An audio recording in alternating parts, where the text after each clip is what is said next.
ప్రపంచంలో ఎక్కడున్నా మీ గోత్రనామాలతో వేదమందిర్ నిర్వహించే ఆన్లైన్ పూజలు హోమాల ద్వారా దైవ అనుగ్రహాన్ని పొందండి. నాకు 2 వదినలు 2 అక్కలు, అందరం ఉమ్మడి కుటుంబం 14 మంది చెన్నైలో ఉండేవాళ్ళం. నేను షూటింగ్లకు వెళ్ళి సంపాదిస్తూ ఉండేదాన్ని, చాలా బిజీ ఉండేదాన్ని, డాన్స్ ప్రోగ్రామ్స్ చేస్తూ బిజీగా ఉండేదాన్ని. ఎప్పుడైనా వంటింట్లోకి వెళ్ళినా కూడా నువ్వెందుకు వంటింట్లోకి వస్తావు, వెళ్ళి రెస్ట్ తీసుకునేవాళ్ళు. అసలు రేపు పొద్దున ఏదైనా అవసరం వస్తుంది, అత్తవారింటికి వెళ్ళాకో లేకపోతే ఇది ఒంటరిగా ఉండిపోయి చేసుకోవాల్సి వచ్చిన సందర్భం వస్తుందని ఎవరూ ఆలోచించలేదు, నాకు అస్సలు లేదు. అది నేను ఒక ఏదో డబ్బు సంపాదించే యంత్రంలాగా అయిపోయినా నేను. అంత ఎఫెక్షన్స్, అంత ఎథిక్స్, వాల్యూస్ అలా అంత పరిసరాల్లో నేను పెరగల. మనకి వచ్చిన విద్య ఒకటే, వెళ్ళాలి, యాక్ట్ చేయాలి, కుటుంబాన్ని చూడాలి, అంతే. ఎవరు నాకు నేర్పించలా. ఇప్పటికి కూడా అందరూ అంటారు, ఎలాగా నువ్వు ఒక్కదానివి, ఎవరైనా నా మామయ్య కొడుకుంటాడు నాతోటి, భాస్కరు. మార్నింగ్ లేస్తే 4 గంటలకు పూజ అయిపోతుంది వాడిది, బ్రహ్మీ ముహూర్తంలో. ఇక నేను ఎప్పుడు లేస్తే అప్పుడు, షూటింగ్ ఉంటే పెందరాడే లేచి ఒక దండం పెట్టుకుంటాను, లేకపోతే ఎప్పుడు లేస్తే అప్పుడే దండం. పూజలు పునస్కారాలు చేయడం కానీ. చెన్నైలో ఉన్నప్పుడు బాబా హారతిలో 4 చేసేదాన్ని. చాలా చాలా పీక్లో ఉండేది భక్తి. నీరసం వచ్చి పడిపోవడాలు, ఆ తెల్లవారుజామున ఆ హారతి చేస్తుంటే ఇంకా తర్వాత ఇది మనకి అచ్చిరాదులే అనుకుని ఒక దండం, ఏదైనా వచ్చిన 4 మంత్రాలు చదువుకుంటా. ఏమి అమ్మ ఇలా ఉండు అని ఏమీ చెప్పలేదమ్మ, ఏమి నేర్పించలే. మా పాటికి మేము పెరగడమే అంతే. సో దాంతో వంట రాలేదు. చాలామంది అంటారు సన్యాసులు వంట చేసుకోరు, నిప్పు ముట్టించిన, ఏదైనా కాయగూరలు కట్ చేసిన, ఏమైనా పురుగులు అవి చేస్తాయి, అవి కూడా పాపం వాళ్ళకని అంటారు కదా. అలాగా ఒక రకంగా సన్యాసి జీవితం. ఏమీ తెలియదు నాకు. ఎప్పుడో ఒక కాలంలో కాఫీ టీ పెట్టుకున్నట్టు గుర్తు, ఇప్పుడు అవి కూడా లేదు. ఏం చేస్తావు, ఎవరు లేకపోతే ఆ భాస్కర్ కూడా ఏదైనా పని మీద వెళ్ళిపోయాడు అనుకో, లేకపోతే వాడికి ఏమైనా ఉద్యోగం వచ్చి వెళ్ళిపోయాడు, ఏం చేస్తా, స్విగ్గీలు ఉన్నాయి, ఎదురుకుండా ఉంటారు రెంట్కున్న వాళ్ళందరూ, సంధ్య అని వాళ్ళు, పైన లక్ష్మి అని, జయమ్మ అక్క అనుకుంటూ ఏమి కావాలంటే అవి తీసుకొచ్చేస్తారు పొద్దున కాఫీ దగ్గర నుంచి. ఇంకా నాకేం అవసరం, నేర్చుకునే అవసరం రాలా. ఆ లోటు కూడా నాకు తెలియదు. ఇప్పటికీ నా జీవితము వరమా శాపమా అనుకుంటా నాకే అర్థం కాదు, కన్ఫ్యూజ్. ఒక్కొక్కసారి నన్నే భుజం తట్టుకుంటా, వరమే నీ జీవితం అనేసి. నిజంగా మ్యామ్, నేను రీసెంట్గా ఒక స్వామీజీని ఇంటర్వ్యూ చేసినప్పుడు, పిల్లలు లేరని చాలా బాధపడుతూ ఉంటారు అంజలి గారు. పిల్లలు అనేది రుణం, ఎవరికైనా మన రుణం ఉంటేనే మనకి పుడతారు. మనం ఎవ్వరికీ రుణం లేము అని అనుకుంటే, మీరు ఎవ్వరికీ ఒక్క 0.1% కూడా మీరు రుణం లేరు అనుకుంటే మీకు పిల్లలు ఉంటారు, అంతే. దానికోసం మీరు వెతుకులాట అక్కర్లేదన్నారు. అవసరం లేదు, నిజమే. అది ఎప్పటి నుంచో ఉంది కదా, రుణానుబంధ రూపేణ పశుపత్ని సుతాలయ. అవునండి, అంతే. ఇక అన్న కొడుకులు, అక్క కూతుళ్ళు, అక్కలకు అందరు కొడుకులే, అన్నకే ఆడపిల్లలు, మేనగోడళ్ళు, 2 మేనగోడళ్ళు నాకు. పెద్దన్నయ్యకి ఇద్దరు కూతుళ్ళు, రెండో అన్నయ్యకి 2 కూతుళ్ళు, పెద్దవాడికి 1 కొడుకు, అక్కకి 2 కొడుకులు, ఇంకొక అక్కకి 1 కొడుకు. అలాగందరూ మా పిల్లలే. ఇంకా కోడళ్ళు వాళ్ళందరూ కూడా బాగా చూసుకుంటారు, జయత్తయ్య అనుకుంటూ. వాళ్ళతోటే ఇంకా ఏదన్నా ఫంక్షన్స్ అంటే చెన్నై వెళితేనో వాళ్ళని చూసుకుంటూ ఉంటా. వాళ్ళకి ఏదైనా పెళ్ళిళ్ళు అయితే నాకు తోచింది ఇస్తాను, ఆ శక్తికి తోచింది. ఆ పిల్లలకి చదువులు చెప్పించడము. ఈ 2 మేనగోడళ్ళు అంటే బాగా పెట్టనమాట. ఇక వాళ్ళ కోసం నేను వెళ్ళిపోవడము, వాళ్ళని ఇక్కడికి పిలిపించుకోవడము అలా చేస్తూ ఉంటా. అలా కాలక్షేపం చేస్తా. రింగ్ టోను పాట వినగానే ప్రస్తుతానికి మీ మానసిక స్థితి అదేనా అనిపించింది నాకు. ఆ పాట నేను చాలాసార్లు వింటానండి రేడియోలో, కార్ డ్రైవింగ్ అప్పుడు. అసలు ఆ నిజానికి కూడా ఆ సినిమాలో ఆ పాట ఎంత డెప్త్ ఉంటుందో, బాలసుబ్రహ్మణ్యం గారు పాడిన పాట. నాకు ఈ మధ్యనే తెలుసు ఆ పాట.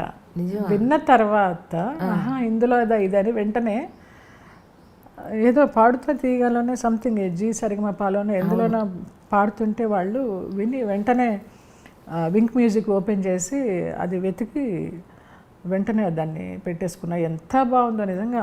మనకి మనమే సమాధానము, మనకి మనమే ప్రశ్న, మన సమస్యను మనమే విడగొట్టుకోవాలి. ఎవరు ఏం చేయలేరు. ఇది చెయ్యి అని సలహా ఇస్తారు, కానీ అది వినడానికి మనకి టైం సరిగా ఉండాలి. మన టైం బాగుంటే వింటాం, లేకపోతే మన స్వయంకృత అపరాధం, ఏం చేయాలో అదే చేస్తాం. అది ఎంత ఇష్టమో నాకు ఆ పాట. నిజంగా అసలు ఆ సినిమాలో కూడా చాలా డెప్త్ ఉంటుంది. ఇంత మంచి పాట ఉందా ఇందులో అనుకున్నాను. అవును, కొత్త బంగారు లోకంలో. ప్లస్ ఇంకోటి ఏంటంటే ఆ పాట ఎవ్వరు విన్నా సరే వాళ్ళ జీవితానికి వాళ్ళు అన్వయం చేసుకుంటారు. అవును, అంత బాగుంటుంది ఆ పాట అది. అవును. ఒక మోటివేషన్ సాంగ్ అని చెప్పొచ్చు అది. అవును, ఎవరి మీద డిపెండ్ అవ్వకుండా మనకి ధైర్యం వస్తుంది. అవును, జీవితం ఇదా అనిపిస్తుంది. అన్ని రకాల భావాలు కలగలిపి వస్తాయి ఆ పాట విన్నామంటే. కానీ మీవి ఆల్మోస్ట్ అన్ని ఇంటర్వ్యూస్ చూసానండి. ఆ 4-5 అలీతో సరదాగా కానీ ఆయనతోటి 2 ప్రోగ్రాంలు చేశారు మీరు. అవును. ఆ తర్వాత చేసిన ఇంటర్వ్యూస్ కానీ చెప్పినప్పుడు ఒక్కసారి మీరు క్లాసికల్ డాన్సర్ అవ్వాలనుకున్నారు, క్యారెక్టర్ ఆర్టిస్ట్ అయ్యారు. సరే, జీవితంలో ప్రతి ఒక్కళ్ళకి స్ట్రగుల్స్ ఉంటాయి. నమ్మాం, మనుషులు అన్నాక నమ్మకుండా ఎలా ఉంటాం, నమ్ముతాం, నష్టపోయాం. రైట్, ఇప్పుడు ప్రస్తుతానికి ప్రశాంతంగా సంతోషంగా ఉన్నారు. రైట్, వాట్ నెక్స్ట్ అంటే ఏం చెప్తారు? నేను ఎప్పుడు ఫ్యూచర్ గురించి ఆలోచించలేదమ్మా. రేపేంటి అంటారే, ఇప్పుడు ఎలా గడిచింది అప్పుడు అలాగే గడుస్తుంది. నాకు అసలు ఒక ప్లానింగ్ లేదు. ఎంతోమంది బాగా డబ్బు ఉన్నప్పుడు అక్కడ కొని పడే స్థలం, ఇక్కడ కొని పడే, ఇవాళ ఎన్ని కోట్లయింది. మనకి ప్రాప్తం లేదు, అంతే. మనకి ఏది ప్రాప్తమో అదే మన దగ్గరికి వస్తుంది. మనం ఎంత ఆరాట పడినా అది ఎన్ని కోట్లున్నా అది మన దగ్గరికి రాదు. ఆ ఫిలాసఫీతో వెళ్ళిపోతూ ఉంటాను. నాకు ఆ కర్మ సిద్ధాంతాన్ని నమ్మితే హాయిగా ప్రశాంతంగా ఉంటుంది నాకు. చాలామంది ఇలాగ ఒంటరిగా ఎంతకాలం ఉంటా ఉంటారు. ఇది ఒంటరితనం కాదు, ఏకాంతం. ఏకాంతంలో ఉన్న ఆనందం అనుభవిస్తున్నానని చెప్తా నేను ఒంటరిని కాదు అని చెప్తా. సో రేపేంటనేది లేదురా, వెళ్ళిపోతుంది. నా ఆయుష్ ఉన్నంత వరకు, ఎంత ఆయుష్ ఉందో తెలీదు, ఆరోగ్యంగానే ఆనందంగానే వెళ్ళిపోతాననే ఒక పూర్తి విశ్వాసంతో బతుకుతున్నాను. అలాగే జరుగుతుందని అనుకుంటున్నాను. ఫ్యూచర్ ప్లాన్స్ అయితే ఏమీ లేవు, లగ్జరీస్ ఏమీ లేవు. ఇప్పుడు అనుకోవడానికి కూడా డబ్బు కూడా లేదు. ఉన్న ఫ్లాటే ఉంది నాకు, 2 పూట్ల తినడానికి ఉంది, ఎవరన్నా వస్తే పెట్టడానికి ఉంది.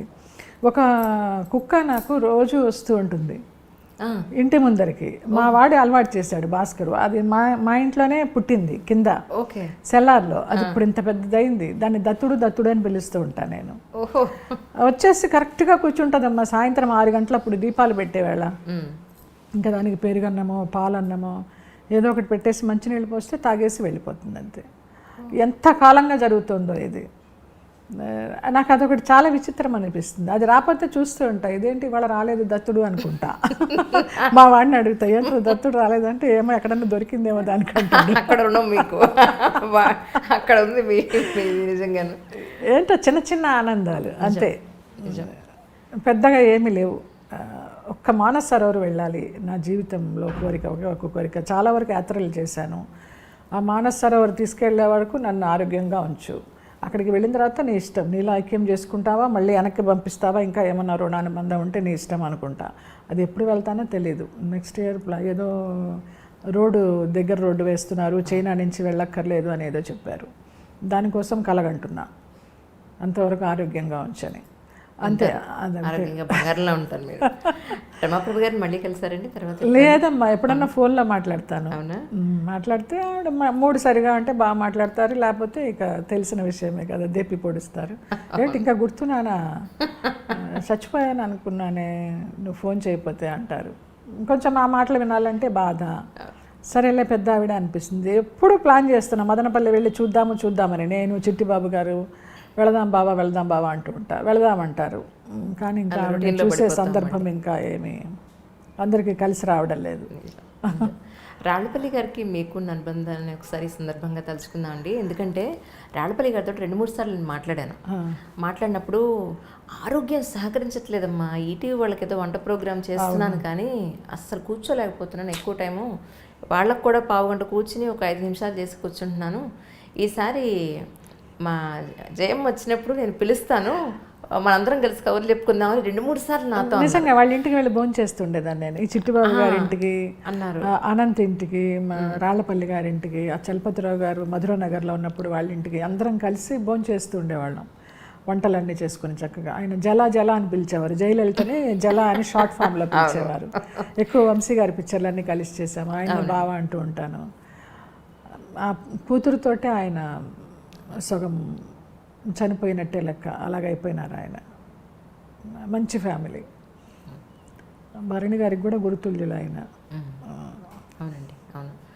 ఆయన చనిపోయినప్పుడు కూడా భరణి గారు అదే అన్నారు, మా గురువు గారు కాలం చేశారు చూసావా, ఎంట్రీ చేయమంటే అలా ప్రొలాంగ్ అయిపోయింది. ఆయన ద్వారానే యాక్చువల్లీ నేను ఆయన నెంబర్ తీసుకుని అప్పుడు మాట్లాడడం జరిగిందనమాట. నాకు ఇంటర్వ్యూ చేయడానికి ఏం లేదమ్మా, కొన్ని సంఘటనలు నచ్చని సంఘటనలు ఏమైనా చెప్పేస్తానేమో, దాని ద్వారా మనుషులు బయటకు వస్తారేమో, అనవసరంగా ఇంకొకళ్ళని బ్లేమ్ చేయడం ఎందుకు.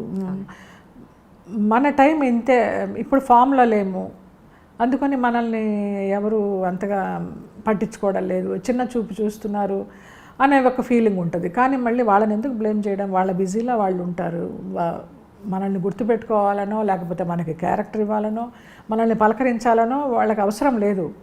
కానీ ఆ కాలంలో రామానాయుడు గారు వాళ్ళు ఉన్న కాలంలో నిజంగా ఎంత హాయిగా ఉండేదో.